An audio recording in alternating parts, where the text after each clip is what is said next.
a nuestra actividad.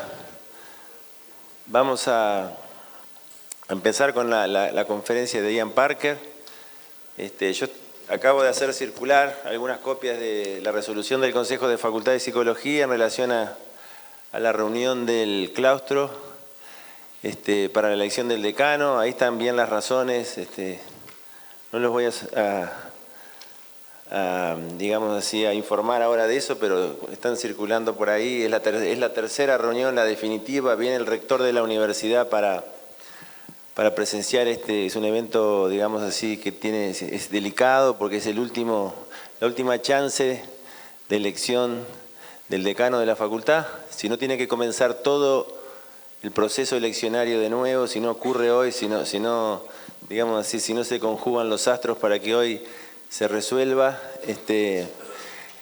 tienen que postularse nuevos candidatos. Es todo una situación muy compleja. Entonces, a las 6:30, lo ideal sería que todos ya estuviéramos afuera del aula magna para rápidamente dejarlo mínimamente en condiciones. Y a las 7 está marcado el inicio de la reunión del claustro. Así que bueno, no nos demoramos un minuto más. Yo le voy a dar el micrófono ahora a Cristian, que va a presentar a Ian. Cristian. Hola, es un placer, un honor de presentar a mi amigo Ian Parker. Ian es psicólogo, Ian es psicoanalista, él ha hecho su formación en el Center for Freudian Research en London. Ian pertenece a una generación de intelectuales ingleses que fue muy influenciado por una especie de giro en la epistemología, particularmente Home Haré, la escuela de Birmingham, con Stuart Hall, y también Dana Haraway. Ian y Erika estudiaron en este momento en la Inglaterra en que se inició una especie de giro crítico muy influenciado por la sesión del feminismo, de la teoría postcolonial, y en caso de Ian, por su extensa trayectoria en el marxismo. Ian tiene una posición proeminente también dentro de la izquierda inglesa. Participa de innumerables redes internacionales de conexión política, notadamente de tracción marxista, y que hoy es ainda presidente del Colegio de Psicoanálisis de la Gran Bretaña. Ian construyó esta especie de red, que es una red informal, ya mencioné acá. Quizá Uruguay ahora faz parte también de esta comunidad, de esta ligación que toca a todos que tienen algún interés crítico en muchas partes del mundo, con muchos pesquisadores. Particularmente es una red de apoyo a aquellos que están en sufrimiento, los que están en situaciones minoritarias. Es una red que puede aclarar alguna protección, alguna visibilidad para los pesquisadores que están sobre riesgo político, como en cierta medida estamos nosotros en Brasil hoy. Por tanto, la presencia de Ian, la presencia de Erika tiene para nosotros un carácter duplamente marcante de traer las ideas, mostrar sus pensamientos, pero que también nos indicar que no estamos solos. Entonces, Ian, un placer. Ian va a hablar en español. For the first time in history.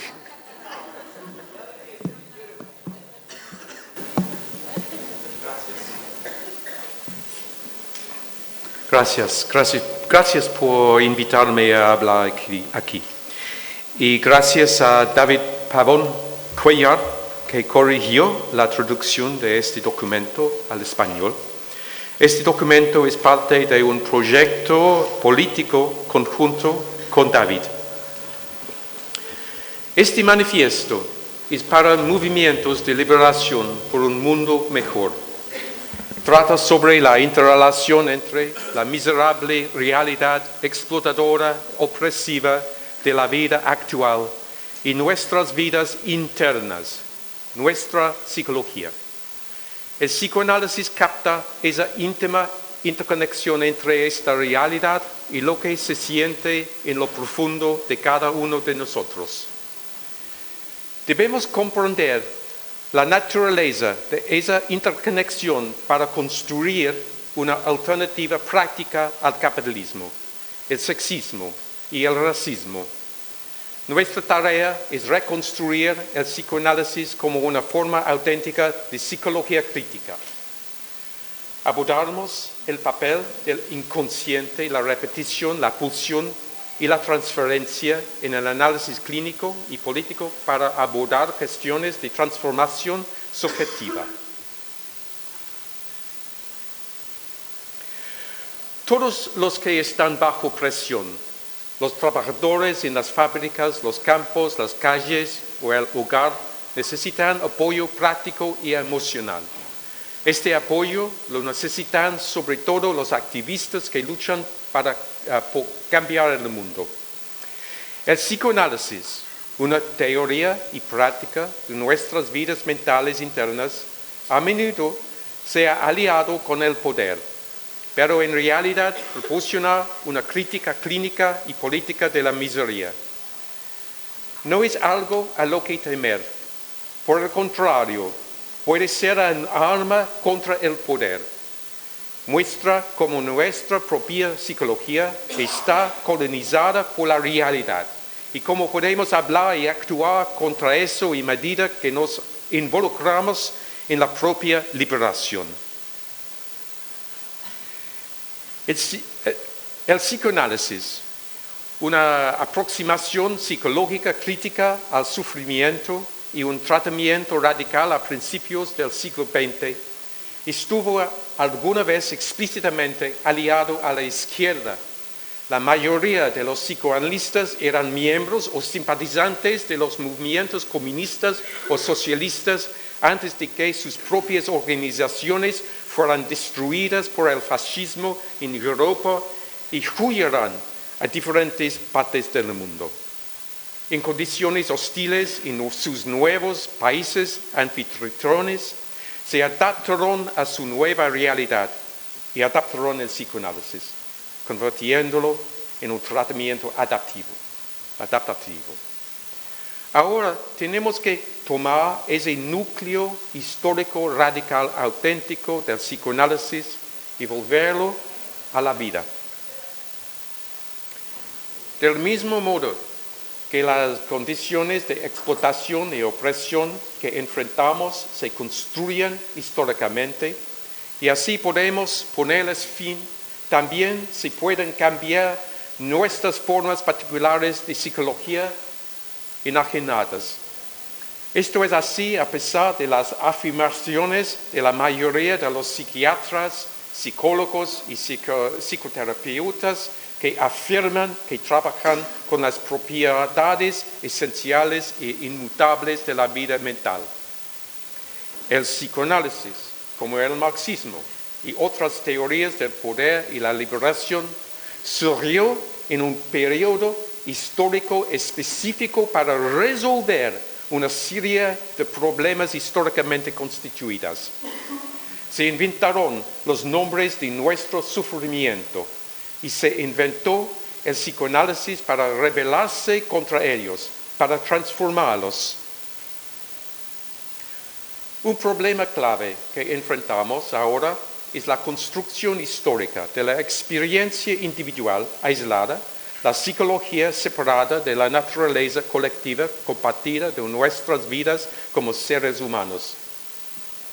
Esta psicología y la disciplina profesional académica dedicada a su mantenimiento se formaron al mismo tiempo que el propio capitalismo y se han extendido con el capitalismo por todo el mundo.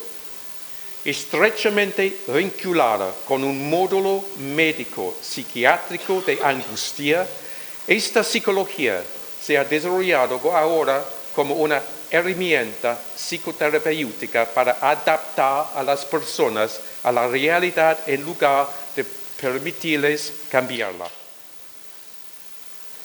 Esta difusión de la psicología en todo el mundo y en nuestra vida cotidiana está provocando una reducción de la experiencia, la forma en que hablamos y sentimos acerca de nosotros mismos. Sin embargo, necesitamos demarcar el psicoanálisis de este proceso y mostrar cómo el psicoanálisis puede permitirnos resistir contra él.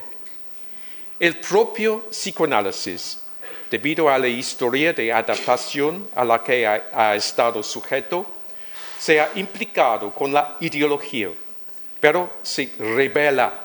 Es como si el psicoanálisis fuera un síntoma de opresión que ahora puede hacerse hablar. Y en el proceso de hablar bien del psicoanálisis podemos liberarlo y liberarnos a nosotros mismos. A lo largo de su historia, se inyectó todo tipo de contenido ideológico reaccionario en la forma radical de psicoanálisis. Ese contenido ideológico, que incluye ideas venenosas sobre la diferencia esencial subyacente entre hombres y mujeres y entre sus respectivas formas de sexualidad y relaciones de género entre sí, está atrapado en el cuerpo del psicoanálisis como una forma de práctica, una práctica del habla. El psicoanálisis es una cura por la palabra que nos muestra cómo lo que decimos está interconectado con lo que hacemos. Podemos ahora purgar el psicoanálisis de ese veneno ideológico, permitiéndole hablar por nosotros en lugar de hablar en contra de nosotros. Para hacer esto, necesitamos comprender la relación dialéctica entre el trabajo clínico del psicoanálisis y su contexto histórico en constante cambio. Las condiciones históricas que vieron nacer el psicoanálisis, la alienación bajo el capitalismo y la naturaleza opresiva de la familia nuclear de Europa Occidental, fueron precisamente las condiciones que el psicoanálisis pretendía comprender y combatir. Pero esas condiciones y las fuerzas ideológicas implicadas en ellas penetraron en el psicoanálisis, distorsionándolo. No existe un psicoanálisis no ideológico, puro, pero la compleja relación dialéctica entre su forma clínica y los aspectos ideológicos de la teoría se puede aclarar y trascender en la práctica. 4 conceptos clave del psicoanálisis operan como elementos formales radicales de la teoría que resisten contra el proceso profundamente ideológico de la psicologización. Nos centramos en la tensión dialéctica entre la clínica como un espacio privado, espacio de trabajo transformador y el contexto histórico. Las nociones psicoanalíticas del inconsciente, la repetición, la pulsión y la transferencia deben reconstruirse para que sean completamente históricas. Esto para evitar la trampa de aplicarlos a los movimientos de liberación. A medida que ponemos fin al mundo que crea tanta miseria, también anticipamos el fin del psicoanálisis, que funciona como una herramienta y resultado de ese proceso histórico.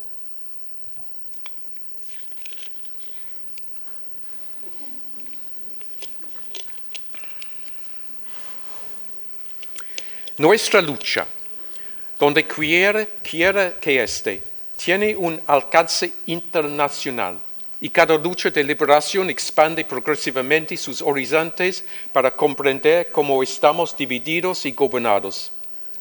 En el proceso, llegamos a comprender cómo otros particulares de diferentes naciones, culturas, géneros se han convertido en otros para nosotros y cómo esa alteridad se ha introducido en formas de racismo y sexismo incrustados. Somos hechos otros, incluso para nosotros mismos en este mundo triste. Y la otredad luego atraviesa nuestra experiencia, nuestra subjetividad, tan profundo que la naturaleza misma es experimentada como amenazante. Esto es lo que el psicoanálisis denomina inconsciente. Nuestra naturaleza como seres humanos es traicionada. Nuestra naturaleza subyacente en la que no somos nada sin los demás. A medida que se traiciona nuestra relación íntima con los demás, las relaciones amorosas de solidaridad con el dolor de los demás se reemplazan por odio y sospecha. Y es así como estamos atrapados. Estamos atrapados en la tentación de las soluciones competitivas individuales para la miseria generalizada en este mundo, tal como ocurre cuando uno está gobernado por el impulso de acumular bienes y obtener ganancias de los demás. El dominio individual, el ego aislado, se enfrenta al inconsciente, pero el inconsciente habla y luego puede conectarnos con la acción colectiva. Hay un giro dialéctico en esta conexión, que es que si bien el ego individual no es el núcleo del ser humano, tampoco lo es el inconsciente. El inconsciente que suponemos que es tan profundo y oculto dentro de nosotros, es en sí mismo algo que habla de la otredad, de la naturaleza, del lenguaje que compartimos con los demás. Este inconsciente está estructurado por los idiomas particulares que aprendemos y por lo tanto funciona como un discurso de otro, siempre presente aunque no siempre se note. Está simultáneamente, dialécticamente dentro de nosotros precisamente porque estaba y todavía está también fuera de nosotros. No somos el centro de nuestros pequeños mundos de significado, como si cada individuo pudiera controlar el significado de cada palabra que habla. La ilusión de que somos el centro con el ego como el amo en su propia casa es una ilusión ideológica tan poderosa como lo es la historia de que los seres humanos son el centro del mundo frente a los otros seres sintientes en lugar de vivir en el mundo con ellos. El psicoanálisis, en su crítica del ego, nos plantea a cada uno una opción en cuanto a si continuaremos intentando dominarnos a nosotros mismos, a los demás y a la naturaleza.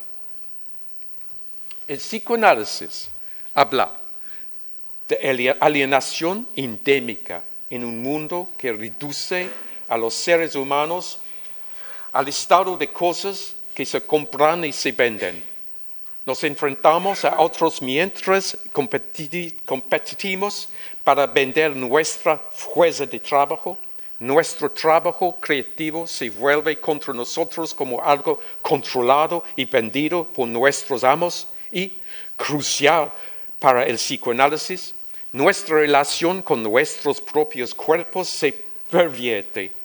Centrados en el ego, nuestro objetivo es dominar nuestros propios cuerpos, nuestro cuerpo tratado como una máquina que debe trabajar para los demás. Entonces, como una cuestión personal y ecológica, nos enfrentamos a la naturaleza misma. El ego, en el que estamos más alienados en el mismo momento en que imaginamos que estamos escapando del mundo y protegiéndonos, es, entre otras cosas, la cristalización del sentido común ideológico burgués y colonial. Su racionalidad es profundamente irracional y el tipo de racionalidad que perpetúa es el de la ciencia instrumental, que tiene como objetivo predecir y controlar la naturaleza, que pretende subyugar un aparato que impulsa la disciplina de la psiquiatría y psicología médica. Es uno con una peculiar racionalidad masculina, estereotipada y destructiva, una enfermedad mental del hombre bajo el capitalismo y el dominio colonial. Una lectura ideológica dominante del objetivo clínico del psicoanálisis es que donde había ello, allí estará del yo. Como si el destructivo centro ilusorio del hombre burgués tuviera que fortalecerse contra la alteridad que se encuentra dentro y su alrededor. En contra de esa lectura, volvemos a la base ética del psicoanálisis radical como una psicología crítica en la que aspiramos a estar donde el ello estaba, encontrando la brújula más amplia de nuestra subjetividad allí. Es así como el amo colonial, para poder redimirse, debe aprender algo sobre su lugar en el mundo y en su historia. No podemos decir si algún aspecto particular de nuestra psicología es intemporal o universalmente cierto, incluido el inconsciente. El psicoanálisis necesita tener en cuenta su propio carácter histórico específico como diagnóstico y tratamiento de los males actuales. Sin embargo, hay algo en la naturaleza del lenguaje, de nuestra naturaleza como seres hablantes, que nos divide porque no podemos decirlo todo. Aprendemos que debemos someternos a un sistema simbólico que no podemos dominar por completo cuando hablamos, por lo que nos convertimos en sujetos divididos, llenos de algo inconsciente para nosotros. Lo importante es cómo damos sentido a esa división.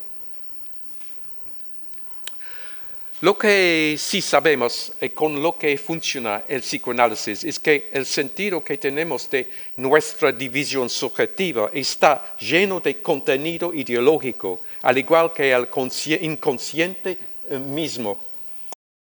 Esa división en la que el inconsciente funciona como un lugar que habla de nuestra angustia, refleja y exacerba la división alienante del sujeto que es característica de la vida bajo el capitalismo.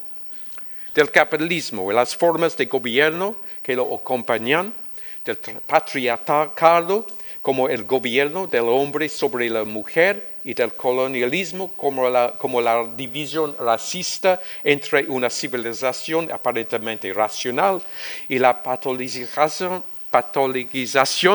de los llamados bárbaros que se atreven a resistir contra ella. No podemos decir si esta división puede ser curada. Tal vez no, pero el dolor de esa división. Lo que me interesa son fenómenos complejos. Yo mientras escuchaba a Nico no podía evitar establecer algunos puntos de relación entre los desafíos que enfrentamos acá y que enfrenta hoy particularmente mi colega Cristina Mirati y Ricardo Cortasi cuando están trabajando sobre el comportamiento del consumo de alcohol y de otras sustancias en adolescentes, ¿sí? Entonces hay una comunalidad ahí, un denominador común en relación al tipo de diseños que necesitamos. Son generalmente diseños complejos, con muchas muestras grandes, con muchas variables, longitudinales. No hay forma de encarar este tipo de preguntas de investigación sin considerar la perspectiva de desarrollo, sin pensar en diseños longitudinales, lo cual además, por supuesto, tiene otras derivaciones que quizás se toquen con los desafíos políticos, ¿no? Este tipo de estudios que son tan necesarios, tan importantes, requieren de mucho apoyo institucional, de mucho apoyo económico. Si no, es muy complejo en nuestra región empezar a generar insumos que van a sostener o que deberían sostener sin dudas el diseño de políticas públicas. Equipa Estudios, lo pienso por ejemplo con el desafío que ustedes están tratando de completar ahora con el desarrollo del Encuentro Nacional de Comportamientos Sexuales en Salud, son absolutamente necesarios y requieren de todo el apoyo político y económico fundamental, pero obviamente por detrás hay un desafío también en términos de cómo diseñarlos de manera que aporten toda la información que se necesita y que se pueda sostener en el tiempo, independientemente de que esté en un gobierno, que una encuesta nacional de comportamientos sexuales y salud se pueda llevar adelante y que pueda aportar información es absolutamente fundamental. El otro desafío dentro de la documentación no tiene que ¿sí? Yo supongo que por el tiempo, Nico solamente hizo un recorte y mencionó un par de tareas que ustedes vienen adaptando y generando. Quizás la gente por ahí no percibe todo el esfuerzo que hay por detrás de la adaptación de estas tareas. El aprovechamiento de los recursos que ustedes mismos han hecho. Uruguay en ese sentido es un digno referente también, por ejemplo, el nivel de penetración que tienen las saibalitas o las computadoras dentro de todas las etapas, justamente son las más interesantes para elaborar, que son la infancia y la adolescencia. Ustedes han podido meterse en ese marco tecnológico, generar las dotaciones de las pruebas, llevarlas al campo, trabajarlas y ahora, como lo menciona Nico, incluso proveer estos mismos insumos a colegas de otras partes. Ese es un gran desafío, un laburo muy fino, muy complejo de generar o encontrar cada vez pruebas más ecológicamente ajustadas a las características de la población, particularmente de los adolescentes. Ahí seguramente se vienen otros desafíos, como el uso de técnicas más específicas de campo de las neurociencias, como el tracking o los registros electrofisionológicos, y otros que son más bien conductuales, como implica ver, por ejemplo, cómo más se puede avanzar en incorporación de cosas que son más cercanas a los pibes y activas, como los videojuegos, o otro tipo de aplicaciones que son ya son otro tipo de desafíos que seguramente van a empezar a surgir y que están, por ejemplo, conceptualmente vinculados con la categoría de planificada, ¿no? Es decir, uno puede pensar el diseño de aplicaciones con un componente de lo que llamamos hoy identificación, todo serio, que permita registrar en tiempo real información sobre, en este caso, adolescentes y comportamientos de riesgo, consumo de alcohol, sustancias, conductas sexuales, y a la vez que pueden ser un punto de arranque para una pequeña reversión. Y lo último, simplemente, y por favor, si me estoy excediendo, me vas a saber, en cuanto a los desafíos éticos, toda la región, Uruguay y Argentina, que son los que más conozco, venimos trabajando sistemáticamente por cada vez para nuestras prácticas de investigación, hacerlas más transparentes, yendo en la dirección de movimientos como la ciencia abierta, acceso abierto, estrategias de reproducibilidad y de la replicabilidad de nuestras investigaciones, y el cuidado particular que hay que tener cuando uno trabaja con poblaciones como cáncer y en adolescentes, ¿sí? Todos estos aspectos han estado siempre presentes y siempre se están discutiendo, más sobre temáticas sensibles como las que caracterizan al equipo que conduce. Y en lo político ya mencioné algo, simplemente retomar el ejemplo porque me parece un futuro paradigmático, la pretensión de tratar de avanzar hacia una encuesta nacional de comportamientos sexuales de salud. Es central pensar en cómo la academia, particularmente quienes trabajamos en universidades públicas, debemos activamente intervenir, colaborar, actuar en la recolección de datos y para el diseño de políticas públicas, pero además nuestra tarea no se termina allí, deberíamos tener la posibilidad de incidir justamente, colaborar activamente en el diseño de políticas públicas y en lo que sigue después, que no es tan frecuente todavía en nuestra medida, pero que es muy necesario, que es la evaluación del impacto de esas políticas. En todo el país tecnología de la psicología, de la sociología de la cual viene Nico y de otros colegas, tiene que ponerse en sintonía. Hay marcos disciplinares, conceptuales y técnicos que tienen que recuperarse, y me parece que es fundamental que un equipo de investigación, por ejemplo, en este caso, menos de 20 años de trabajo sostenido, pueda puede contribuir significativamente a la generación de políticas públicas que van a incidir sobre un segmento fundamental de la población. Consideramos que casi, según el último informe de Naciones Unidas, un tercio de la población es adolescente de todo el mundo, ¿sí? Que es fundamental lo que podamos hacer cuidando esa población y con esto empezar destacando justamente el esfuerzo de estos 20 años, un equipo que es crucial y deseándole lo mejor y la posibilidad real y genuina de que puedan efectivamente continuar aportando de manera significativa al desarrollo de investigación y el desarrollo de políticas públicas en Uruguay y en la región. Muchas gracias.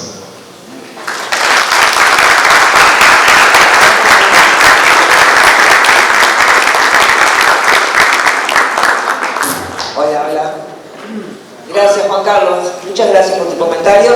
A ver, estamos, como suele sucedernos, siempre corriendo un poco de atrás con los tiempos, pero recién le consultaba a Pablo si él podía ajustar también sus tiempos, porque es nuestro siguiente expositor después del break. Pero bueno, damos espacio a 2 preguntas o comentarios. ¿Sí? Ok. Si es que hay comentarios, preguntas, reacciones.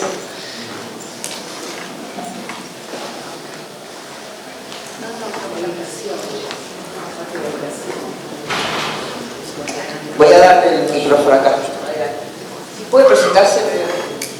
Yo soy Julia Romero, soy docente y soy marginal, como decías tú hoy, porque trabajé en sexualidad cuando estaba todo prohibido como educadora, y en el 92 se hizo una experiencia muy interesante donde estaba Estela Cerruti y mucha gente muy fuerte, y bueno, hicimos 150 docentes, hicimos esa formación, talleres, pero luego por razones políticas cambió el gobierno y desapareció todo eso.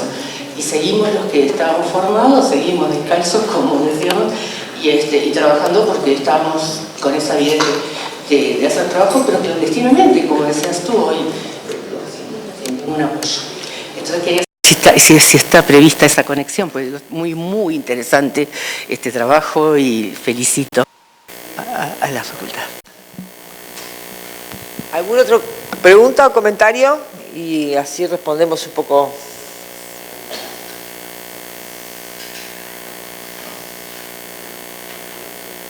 Bien. Gracias. Muy breve, muy interesante. Me recordó la psicología social experimental de la escuela suiza de los 80, donde se estudiaba, por ejemplo, la disolución de responsabilidad. Me conectó con eso. Yo creo que sería interesante volver a observar la psicología social experimental de la escuela suiza. Un segundo elemento que creo que sería interesante es volver también sobre todo el desarrollo de la psicología social de teoría del riesgo, porque hay harto, y yo vi acá conexiones con eso, Nicolás. Y lo otro que a mí yo sugeriría es ver la crítica a teorías del riesgo de Mary Douglas, ¿no? que ella construye, ver la construcción social del riesgo, de la noción de riesgo. Eso es, porque acá a veces los estudios se opera como si el riesgo, como un poco esencializado el riesgo, ¿no? De aquello que es riesgo, que no es riesgo. Entonces ella hace un análisis muy interesante desde la sociología de la construcción social del riesgo. Bien. Respondo lo de educación, ¿te parece? Y te dejo esto para... Dale, y a Juanca, ahí. Brevemente sobre educación, porque esto tiene que ver con algo de lo que decía Nicolás en su intervención, que tiene que ver con cómo desarrollar intervenciones innovadoras que puedan ser utilizables en el aula como en contextos de educación no formal. Al respecto, 2 cuestiones. algunos de ustedes sabrán, y si no, los invitamos a que revisen en la página web de la facultad. Hace un mes atrás tuvimos la presencia de María Lohan, uno de los papers de las imágenes que compartió Nico sobre embarazo hipotético. María Lohan es de la Universidad de Queen's en Belfast, y ella estuvo una semana aquí trabajando con parte del equipo nuestro y también con la Estrategia Nacional de Prevención del Embarazo No Intencional en Adolescentes, que es una estrategia intersectorial nacional. Y la semana próxima vamos a estar en Belfast trabajando con el equipo de Lohan. La idea que tenemos es la posibilidad de diseñar un proyecto para Uruguay similar a un proyecto que se utiliza en el Reino Unido, adaptado obviamente a las características propias culturales latinoamericanas y en particular de nuestro país. Proyecto que ya habíamos en el año 2016 intentado instrumentar, o diseñar, mejor dicho, más que instrumentar. En aquel momento, con el apoyo de la Agencia Nacional de Investigación e Innovación, apostamos a ese apoyo que finalmente no fue posible, y ese proyecto quedó stand-by como proyecto en el diseño, pero no la idea de llevarlo adelante, que es trabajar en un formato similar al IFAI-Warshak, que es el instrumento de intervención que utilizan en las escuelas en el Reino Unido. Este fue un proyecto que comenzó en el caso del Reino Unido por Irlanda y que actualmente está extendido a los 5 países del Reino Unido, pero que tiene antecedentes en Australia, en Italia, en materia de investigación, no de intervención. En el Reino Unido además se tradujo en una estrategia de intervención en el campo de la educación sexual integral.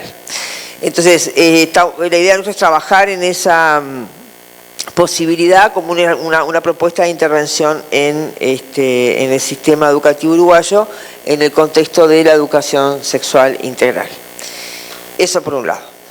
Y a su vez, como Nico les contaba, también estamos, Nico con algunos estudiantes, están trabajando en el reglamento de intervenciones innovadoras, desde la perspectiva de las neurociencias, es otro abordaje que forma parte de nuestro proyecto, para toma de decisiones, que es también uno de los temas centrales que para nosotros ha sido un desafío, repensar la categoría de decisiones sexuales y decisiones reproductivas, que es una categoría muy cara, les diría, para el feminismo y muy cara para la agenda de derechos sexuales y reproductivos, pero que nos parece que hay que retrabajarla desde el punto de vista conceptual para saber a qué nos referimos cuando hablamos de el derecho de las personas a decidir sobre su vida sexual y su vida reproductiva y todas estas derivaciones que tiene el campo de los derechos sexuales y reproductivos, donde la noción de decisión sexual y de decisión reproductiva es un constructo central. Sin embargo, es una categoría políticamente muy poderosa, teóricamente bastante necesaria de ser revisitada, trabajada, pensada y ver cómo se observa desde el punto de vista de su operacionalización. ¿Sí? ¿Qué significa esto y cómo lo observamos efectivamente las condiciones materiales, pero también subjetivas, psicológicas, cognitivas, emocionales de las personas para la toma de las decisiones en materia de sexualidad y vida reproductiva? Ese es el reto teórico que tenemos, que tiene derivaciones también, obviamente, metodológicas y de intervención educativa. Nico, te paso por la segunda parte de la pregunta. Sí, bueno. Primero agradecer a Juan Carlos a la distancia, por la distancia y la cercanía, claramente, porque Juan Carlos es parte de este proceso de investigación, nos ayuda todo el tiempo y forma parte del grupo. De hecho, compartimos información, compartimos tareas experimentales y trabajos. Entonces, yo no lo mencioné, pero Juan es parte activa de este grupo y de este proyecto. Después agradecerle a Irma por los comentarios. Sí, totalmente. Para nosotros también es bastante, discutimos mucho entre nosotros sobre cómo incorporar tanto la dimensión experimental como la dimensión del riesgo propiamente dicha. En términos de experimentación o experimento de psicología social, podría poner el ejemplo del proyecto que tiene Gabriela y que tenemos con Juliana, con Juliana Tórtora, que está ahí afuera, que presentamos a la CSIC este año, que esperamos que pueda ser financiado sobre la influencia de pares, que es un típico experimento donde los vamos a hacer, digamos, jugar a esta tarea del stoplight que les dije que es la del auto. Primero solos, en una condición donde no hay influencia de pares. Luego les vamos a prender la luz de la cámara para que otro par que está a distancia los vea. No digan esto porque si no, no nos van a oficiar el proyecto. Una especie de presencia a distancia y luego ya con el par de la misma edad haciendo una evaluación en el momento y con cercanía física mientras el sujeto está realizando la tarea. Es un típico diseño experimental que queremos como retomar, pero sí, tenemos que considerar esos comentarios que haces. En particular, Mary Douglas, de mi época de sociólogo, creo que recuerdo un poco la distinción entre riesgo y peligro, riesgo y amenaza. En este caso sí, riesgo es cuando activamente, digamos, en este caso tenemos que ver bien cómo aplica, pero la idea de riesgo implica la toma de una decisión, ¿no? ¿En qué medida esa decisión es activa, es racional o está mediada por otros procesos emocionales que no estamos observando? Es justamente parte de lo que nos interesa. Entonces estamos revisando como conceptualmente y metodológicamente al mismo tiempo, entonces es bastante complicado, pero sí, vamos a tomar esos comentarios que haces. Muchas gracias. Juan, ¿me escuchás? Para que intercambiamos. ¿Querés hacer un comentario más, Juan? ¿Para cerrar ya o? Sí, sí, ya vamos cerrando, ¿no? Nada, me parecen buenos los aportes que han circulado en las últimas intervenciones. Muy bueno el direccionamiento de lo que viene, que no hable.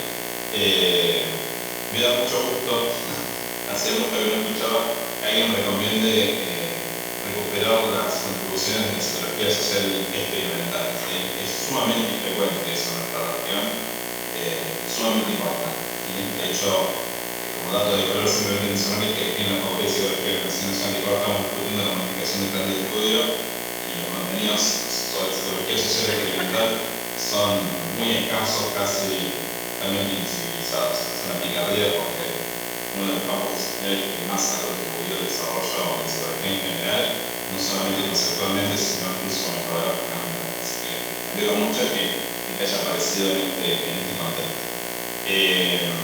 Y lo último, nada, simplemente volver a destacar que es fundamental que se pueda llevar adelante un trabajo que integre diversas aproximaciones metodológicas y conceptuales, que recupere las contribuciones además de diferentes campos disciplinares, tenga como norte, como objetivo, la decisión de incidir directamente en el diseño de políticas públicas. Eso me parece que es fundamental, lo necesitamos y además nos debemos como comunidad de universidades públicas, particularmente lo digo porque conozco de primera mano lo que representa para el ámbito uruguayo la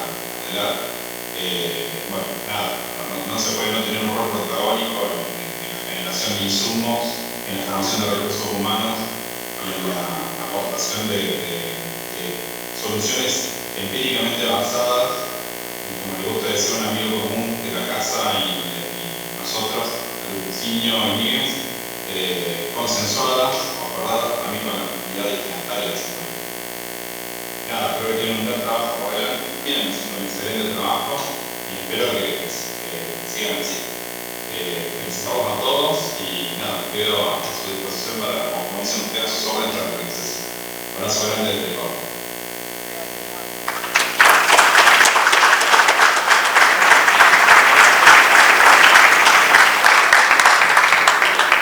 Bueno, gracias Juan. Un abrazo también para todos los colegas allá en Córdoba. Gente, hacemos un receso teníamos inicialmente de 11:15 a 12 menos cuarto. Vamos a pedir tratar de volver 12 menos cuarto o 12 menos 10, y no más allá de 12 menos 10, menos 5, ¿sí? Estamos con 15 minutos, no está tan grave la cosa. Vamos bien, ¿está? Ahí va, Juan.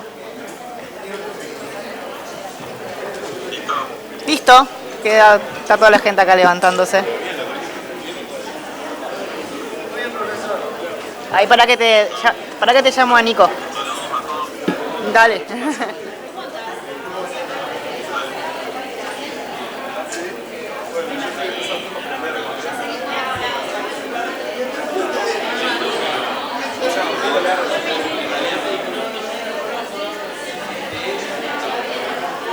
Hay que despedirse acá de Juan. Hola, corazón.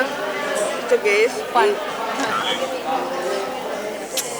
Acá hacemos, vamos a un corte. ¿Vos querés tomar un café con los...? Vamos a revolver. Volvemos en media hora. Bueno, muchas gracias, Juan. Escúchame, bueno, después nos hablamos. Con los... Vamos a revolver. Volvemos en media hora. Psicoanalistas están tentados a aplicar su propia comprensión particular de la transferencia en la clínica y otros ámbitos de las relaciones de poder social y político. Esas relaciones requieren análisis y acciones particulares, análisis y acciones que luego nos ayudan a comprender mejor la naturaleza del tratamiento psicoanalítico. El intento erróneo de aplicar el psicoanálisis a los ámbitos fuera de la clínica se produce cuando el tratamiento se convierte en una especialidad disciplinaria profesional que compite y adopta el lenguaje de enfoques rivales como la psiquiatría, la psicología y psicoterapia. El psicoanálisis no es una cosmovisión, pero es comprensible que muchos practicantes se imaginen que debería funcionar como tal por su propio reclamo precario de pericia. Los psicoanalistas que imaginan que su enfoque debería funcionar como una cosmovisión olvidan un principio fundamental de tratamiento, que es el analizante que analiza. El deseo de poder opera como pulsión entre aquellos que acumulan capital y entre aquellos que voluntariamente, sí, inconscientemente, se convierten en mercancías. El deseo de poder opera entre racistas que desean dominar a los demás y entre aquellos que voluntariamente, sí, inconscientemente, se convierten en víctimas. Y en los movimientos de liberación, el deseo de poder opera entre aquellos que buscan escapar de la explotación y la opresión en los aparatos burocráticos que luego representan y hablan por los demás, en lugar de permitir que las personas hablen por sí mismas. En la clínica, el analizante cuestiona y desafía tal deseo y poder simbólicamente estructurado. Es por eso que la transferencia en la clínica es crucial para el tratamiento. Lo que se transfiere a la clínica y se hace visible de manera experimental para los analizantes es el peculiar nudo de deseo y poder que los ha convertido en quienes son dentro de las estructuras sociales en las que nacieron. Entre las estructuras sociales más potentes con garantías simbólicas se encuentra la familia condensada en un mecanismo con funciones estereotípicas de género claramente distribuidas en la familia nuclear. Estas relaciones familiares se convierten luego en el modelo emocionalmente investido para otras estructuras políticos económicos, cada uno de los cuales luego se trabaja, aunque nunca se dejan enteramente en la clínica. La clínica es un contenedor de resonancia experimental en el que el psicoanalista construye las condiciones para el tratamiento de tal manera que el analizante no solo le esté hablando directamente al psicoanalista, sino también a lo que representa. Lo que representa para el analizante. Lo que representa para el analizante está entonces dentro de la transferencia, como condición para el habla que está íntimamente conectada con una relación corporal íntimamente cercana. Así, el deseo se habla, se contiene y se cuestiona en lugar de simplemente representarse. De esta forma, el analizante escucha y dice la verdad sobre la relación que ha forjado entre el deseo y el poder. El encuentro con el deseo y el poder en la transferencia dentro de la clínica, como la replicación y la reflexión sobre las estructuras simbólicas político-personales, permite al analizante encontrar su interpretación inconsciente e insospechada de estas estructuras a nivel de la fantasía. De esta manera, el analizante se enfrenta cara a cara con el poder y le dice la verdad. Y el analista tiene la responsabilidad ética de manejar el deseo, dirigir el tratamiento, no dirigir al analizante. El analista se configura a sí mismo como objeto de deseo, sabiendo que habría un abuso de poder en permitir que el deseo fuera promulgado en lugar de ser elaborado en el habla. La repetición de formas de poder y deseo adquiere una dimensión extraña a través de la transferencia en la clínica. Es asombroso precisamente porque combina dos aspectos contradictorios de la subjetividad y pone de manifiesto la contracción entre la conciencia y el inconsciente. La transferencia vuelve manifiestos elementos de las relaciones políticos personales en el pasado del analizante, generalmente en la familia, que se han repetido y se pueden describir conscientemente al psicoanalista. También da vida a elementos inconscientes que han quedado fuera de la conciencia, en una represión que tiene que ver con el deseo sexual que está tan fuertemente investido del significado bajo el patriarcado y que es explotado por el capitalismo. La clínica no solo opera dentro de la arquitectura material de la sala de consulta, sino que tiene una dimensión simbólica de existencia fuera de ella en virtud de la difusión del discurso psicoanalítico en la sociedad contemporánea. Esto otorga un prestigio peculiar al psicoanálisis entre quienes puedan pagar al tratamiento y evoca sospechas entre quienes no pueden. Existe entonces un marco estructurado, discurso práctico para la clínica como una forma de relación social que puede constituirse y reproducirse trabajando junto con otros movimientos de liberación. La transferencia puede ser una forma de intensificar la privatización de la angustia o de conectar el tratamiento con la resistencia política. Es tentador querer lejos la repetición de la estructura simbólica con la que nombra y trabaja el fenómeno de la transferencia en psicoanálisis. Es más tentador entre quienes tienen un poder que se ve amenazado por aquellos que los socavan cuando hablan de deseo. Quienes están sujetos al poder son los sujetos que notan sus operaciones.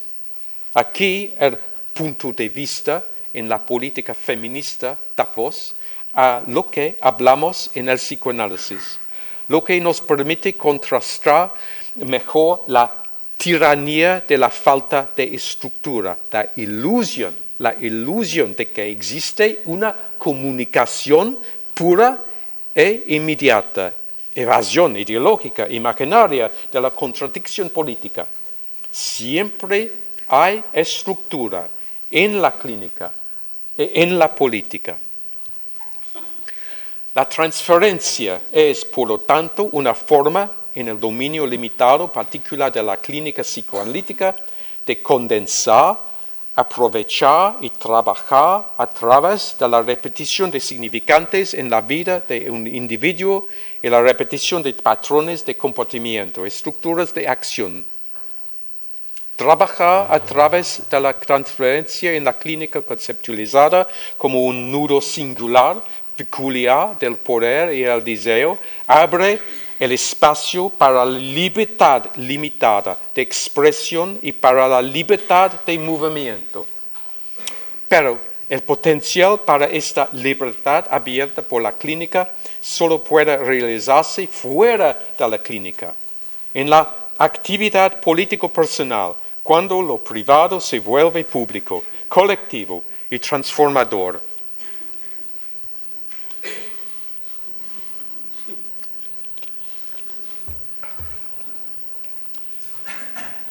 Vivimos en un mundo que ha dado lugar a formas de teoría y prácticas psicoanalíticas que a su vez están mercantilizados, convertidos en tratamiento privado disponible para unos pocos. Esto no es sorprendente, ya que cada teoría y práctica de la liberación en un momento u otro se ha convertido en una mercancía académica, distorsionada y en contra de los movimientos sociales. Es preciso, entonces, comprender lo que es verdad sobre el psicoanálisis, no dejar que aquellos con poder nos roben su potencial liberador como psicología crítica. Vivimos en un mundo en el que el psicoanálisis es necesario, pero imposible. El psicoanálisis se vuelve imposible para muchas personas, particularmente para aquellos en movimientos de liberación, por el fetiche del pago elaborado como autojustificación para el ejercicio de la pericia profesional, el estatus simbólico y el poder. Debemos incluir en nuestro trabajo psicoanalítico un enfoque sostenido en la memoria histórica reprimida de nuestra práctica, en la historia radical de las clínicas psicoanalíticas gratuitas en Europa occidental continental. Debemos permitir que la transferencia vuelva a funcionar como algo auténticamente psicoanalítico, más que como una manifestación de dependencia inducida por el pago a alguien que pretende saber lo que pensamos o lo que hay dentro del inconsciente. La imposibilidad del psicoanálisis se replica en el replanteamiento médico psiquiátrico del tratamiento en el que los aspectos de nuestra angustia se separan en elementos discretos especificados como diferentes tipos de patología. Nos enferma este sistema político-económico, el capitalismo, el patriarcado y el colonialismo. Necesitamos tratar esta enfermedad como un síntoma de las vidas que llevamos, no como indicaciones de patología personal. Necesitamos convertir la enfermedad en un arma, hablar de ella como una arma contra el poder, superarla mientras hablamos de nuestro deseo por otro mundo y actuar colectivamente en función de ese deseo. La imposibilidad del psicoanálisis en estas condiciones de racismo generalizado, heterosexismo y degradación repetitiva de los excluidos del poder se intensifica por la reducción de la angustia al nivel del individuo. Aquí, las formas de psicología, incluidas las formas de psicología psicoanalítica, operan junto con el psicoanálisis psiquiátrico médico. La psicología pretende reemplazar a la psiquiatría como un replicador de las relaciones precapitalistas de dominio profesional y servidumbre en las que los que sufren son tratados como pacientes. Pero esta psicología, que luego se arroga a sí misma la teoría psicoanalítica como la mejor para dar forma a tratamientos rápidos cognitivo-conductuales, adaptivos, replica así el capitalismo como tal. Esto es una imposibilidad que la psicoterapia luego pretende calmar, un problema que pretende resolver.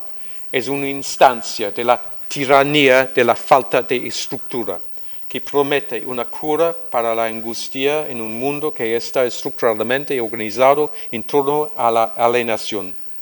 La psicoterapia evade sistemáticamente la cuestión del poder o, si aborda el poder, pretende disolverlo en relaciones comunicativas imaginarias que construye en su propia forma de clínica. Así como el psicoanálisis es una crítica más que una forma de psiquiatría y psicología, el psicoanálisis es también, o debería ser, lo diametralmente opuesto a la psicoterapia, incluida la psicoterapia psicoanalítica que recupera, neutraliza, absorbe las nociones psicoanalíticas. Estos tres elementos del complejo psi, la densa red de teorías y prácticas sobre el sujeto humano que garantiza y refuerza el poder bajo el capitalismo y el patriarcado, ahora se entrelazan en el fenómeno ideológico global contemporáneo de psicologización. La psicologización en sus diferentes aspectos contradictorios, rivales, reduce los fenómenos sociales a procesos psicológicos como si los individuos fueran los responsables de resolver la angustia endémica en este mundo. Tampoco debemos pretender que el psicoanálisis no ha desempeñado un papel cómplice en esta psicologización de la vida cotidiana, incluida la psicologización de la resistencia política. La regla fundamental de la asociación libre en el psicoanálisis está diseñada para hacer evidente al analizante que no puede hablar en lugar de producir la ilusión de que podría ser libre de decirlo todo. Esta regla de asociación libre que estamos invitados a seguir dentro de la clínica también habla de deseo político. Hablamos sobre el deseo en la clínica para poder hablar sobre el fuera. Y no para continuar llevando la clínica con nosotros en la vida cotidiana, evangelizando al respecto, sino para que podamos trascenderla, ir más allá de la clínica, hacia la política. Esto hace uso del psicoanálisis para lograr la superación dialéctica del mismo, con él para trascenderlo. El objetivo no es mantener el psicoanálisis en su lugar, sino abolir las condiciones sociales que lo han hecho funcionar, transformar las formas de subjetividad que requieran un tratamiento psicoanalítico. El impulso ético-político es que otro mundo sea posible, un mundo en el que nos asociemos libremente entre nosotros, en el que el libre desarrollo de cada uno sea la condición para el libre desarrollo de todos. Nuestro objetivo es construir un mundo en el que el psicoanálisis sea posible, pero innecesario. Gracias.